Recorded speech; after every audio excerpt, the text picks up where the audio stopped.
Good evening. There had never been anyone like her, and she changed the game for all who followed her. Right after the news broke here in New York this afternoon that Joan Rivers had died at the age of 81, the New York Times headline called her a comedian for whom nothing was too soon or too sacred. Before Joan Rivers came along, we'd never heard anyone talk that way, at least not publicly. Nothing was off limits with her. No one was safe. She lived her whole life out loud. She said she made jokes to get through life, in fact.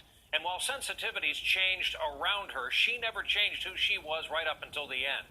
She still said things no one else would, and that's pretty much how she is being remembered tonight. We want to begin our coverage tonight with NBC's Rahema Ellis, who's outside Mount Sinai Hospital here in New York. Rahema, good evening. Good evening, Brian. Hospital officials say today there has been a flood of phone calls from well-wishers wondering where they can send flowers and cards to remember Joan Rivers as her family prepares for her funeral. Melissa Rivers returned to her mother's Manhattan home this afternoon, where well-wishers left flowers and cards. And on Hollywood's Walk of Fame, more flowers and remembrances. Joan Rivers was undergoing a procedure on her vocal cords at a New York City clinic August 28th when she stopped breathing and was rushed to Mount Sinai Hospital. Melissa Rivers and 13-year-old grandson Cooper flew from Los Angeles to be at her side. Doctors at Mount Sinai put her in a medically induced coma. On Tuesday, her daughter said she was on life support. Yesterday, she was moved out of intensive care into a private room. That Manhattan clinic, Yorkville Endoscopy, is under routine investigation by the state health department. No wrongdoing is suspected. Joan Rivers' friends, fellow comics, and fans have taken to social media with messages. From Ellen DeGeneres, Joan Rivers will always be a pioneer. She paved the way for a lot of comedians. I'm very sad she's gone. And from Whoopi Goldberg, my friend Joan Rivers has passed away. Once again, to quote Billy Crystal, there are no words. Bon voyage, Joan. And this from actor Samuel Jackson. Lover or hater, we're gonna miss Joan Rivers. I always respected her go-for-broke humor. One of a kind. Rest in peace.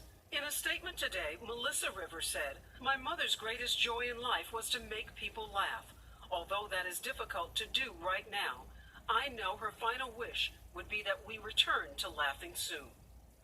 According to her close friend, in her final days, Joan Rivers was surrounded by the things she loved, family and friends.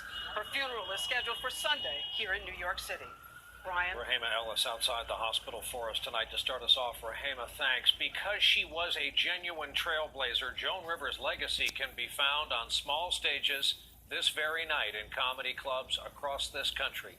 Whether or not her humor was for you, she did it all herself. She came to prominence as a self-made woman, and we look back at all of it tonight with NBC's Cynthia McFadden. Can we talk? She was a tramp. Even her biggest fans would agree, not everyone loved Joan Rivers. I was a good girl because nobody gave a damn. And while she could turn the joke on herself, I went into a store today. I said, "What have you got to go with this suit?" She gave me a bottle of cheap wine. I'm just... her often vulgar, take-no-prisoners approach, Gwyneth Paltrow, the world's most beautiful woman. Voted on by Stevie Wonder. But earned her both cheers and boos in a career lasting more than 50 years. She was, however, the first woman to host a late-night show, first woman to take on the guise in hard-hitting stand-up. Her style was bold, really bold, willing to say anything, willing to do edgy material that was not expected out of a woman. She was born in Brooklyn, Joan Malinsky, the daughter of Russian immigrants, and drawn to performing at an early age. Her big break was in 1965 when she was discovered by Johnny Carson. For 20 years, she'd be a frequent guest and guest host on NBC's The Tonight Show. they all thought I stank, and you were the first one to say you're funny. And thank you for that. But their friendship ended abruptly in 1986 when she agreed to host her own late-night show, competing against Carson on Fox. A moment Rivers vividly described in the 2010 documentary, Joan Rivers, A Piece of Work. The first person I called was Johnny Carson. He slammed the phone down, called him again, slammed it down again, and never spoke to me again.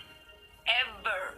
Her show lasted just 8 months. Not long after, her husband of 22 years, Edgar Rosenberg, committed suicide. Saddled with debt and an uncertain future, Rivers reinvented herself as an entertainment commentator. Of late, Rivers brought her caustic humor to the red carpet, hosting Fashion Police on E! And co-starring in her own reality show. Mom, get in the car. Her use of plastic surgery was well known, and she owned it. Women didn't talk about that. That's something you had to hide, and people just suddenly saw you had a new nose, and you never talked